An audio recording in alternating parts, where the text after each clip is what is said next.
Sporting Dog Adventures, run, boy, That run. was awesome. Everything you Good need boy. is here under the sun. Everything you need is here under the sun.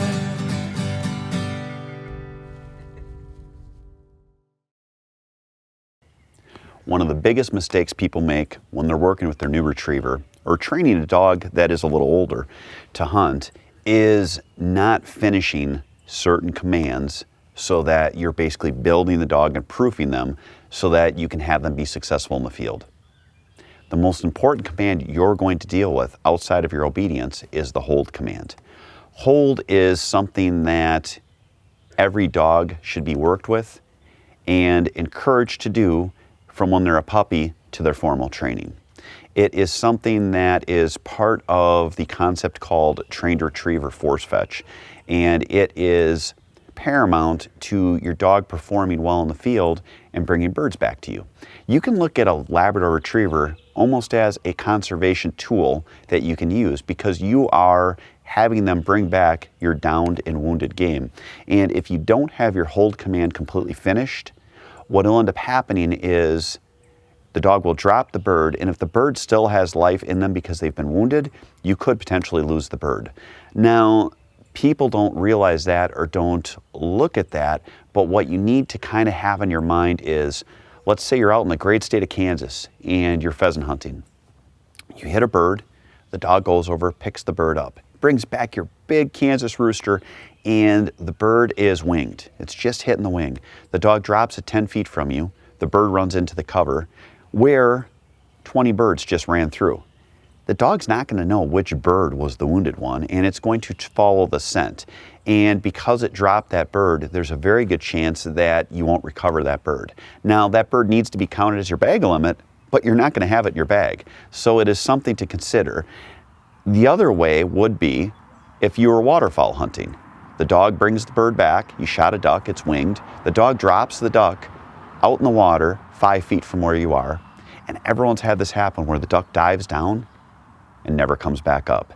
You've lost that bird again. It needs to count in your bag limit, but again, it's not in the bag. So this is why the hold command is so important. When you're working with a new dog on hold, I don't care if it's an older dog or a younger dog, the easiest way is to start them on a raised surface. When you start with a dog on the ground, they're in their element. You put the dog on a raised surface, and that puts you in the advantage. So when you're a dog trainer, you have something called a force fetch or trained retrieve table. That's not applicable. You're not going to build a table for one dog. With a raised surface, there are a lot of options. I have seen people use a chest freezer out in their garage. Put the dog up on the chest freezer. I've seen people use the tailgate, which is what we're going to do later, and work with the dog on a tailgate. I have seen people use a table that is out in their yard for eating on outside, for enjoying the outdoors, but you're going to want to find something where you're putting the dog up on a raised surface so that then you then have more control and they're not as comfortable being down on the ground. Sporting Dog Adventures is presented by the Kansas Department of Wildlife, Parks and Tourism, Boucher Automotive, Fleet Farm, Heavy Shot, Mac Outdoors, Rite inertia-driven shotguns, and Soggy Acres Retrievers. Hey, welcome to Season 9 of Sporting Dog Adventures. Please like our videos, share them, and spread the word to all your friends. So this is Scarlet. We've got her. She's a wiggly dog, like most dogs when you go to train them. She's up here in the tailgate. You can tell that she is not overly happy or comfortable, but that's good. Fetch.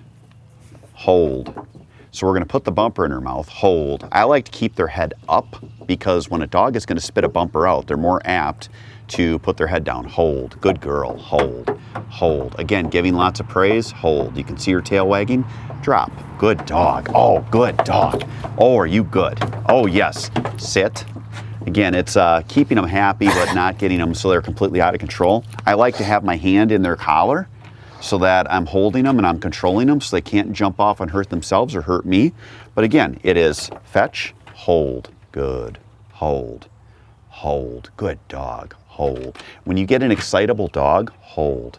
Be calming, drop in your voice. Sit, sit, sit, Good. If you are calming in your voice, that is going to help calm the dog. If you get too excited and amp the dog up, that will actually get to the point where the dog is jumping around so much that you got to correct them. So again, we're going to have control. We're going to tell her to fetch, hold, good, hold, hold, good, hold, drop. When you have a dog that does not want to put something in its mouth, what I will do is I actually roll my fingers under and take their lip and put it on their teeth. I'm not doing that to be mean. I'm doing that so that they don't bite me. If they have, because when you're teaching the hold command, dogs can have the reaction where they will want to grab onto your fingers. So it's something where you just want to be careful, watch the dog, and very much make sure that they are comfortable and not too overly excited to ensure that of your safety and the dog's. Again, we've got control, sit, sit, good.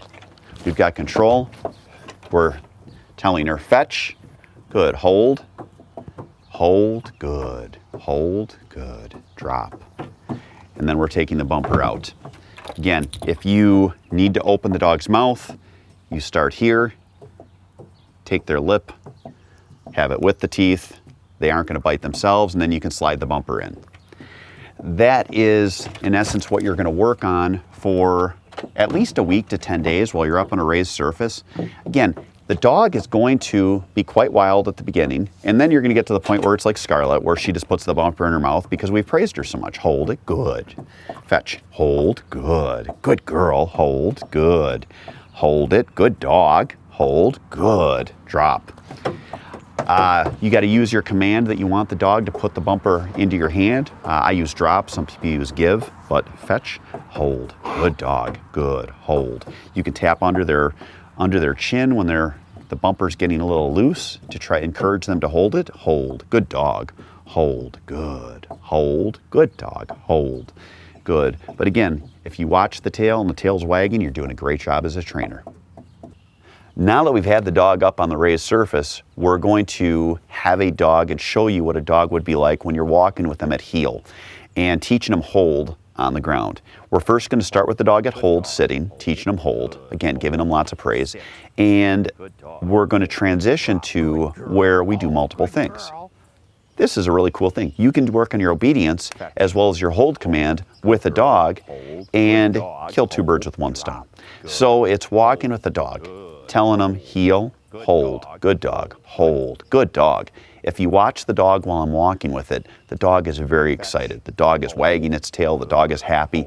That's what we want. We want the praise aspect to, again, be 90% of what we're working on. So it's telling the dog, hold, good dog, hold, good. As we walk along, sit, we can sit the dog, we can have them still holding, but again, it's teaching them that we want them to have mouth control as well as it's giving us control of the dog. So that when we translate this into a hunting atmosphere, the dog is going to be completely under control. They're going to bring our birds back to us, and they're going to do a great job with a good professional looking retrieve. This is where you're going to work with your dog. You're going to get them to hold for an extended period of time, and then you're going to transition to where your dog's working with birds, to your dog's in the field, and eventually you'll be ready for hunting. I hope this training tip helps you. Thanks for watching Sporting Dog Adventures. Oh, good girl, come here. Drop, drop, ready, fetch. Uh-oh, dun, dun, dun. There's multiple dogs out here. It's like a bunch of alligators. Oh yeah, oh yeah, oh yeah. Oh yeah,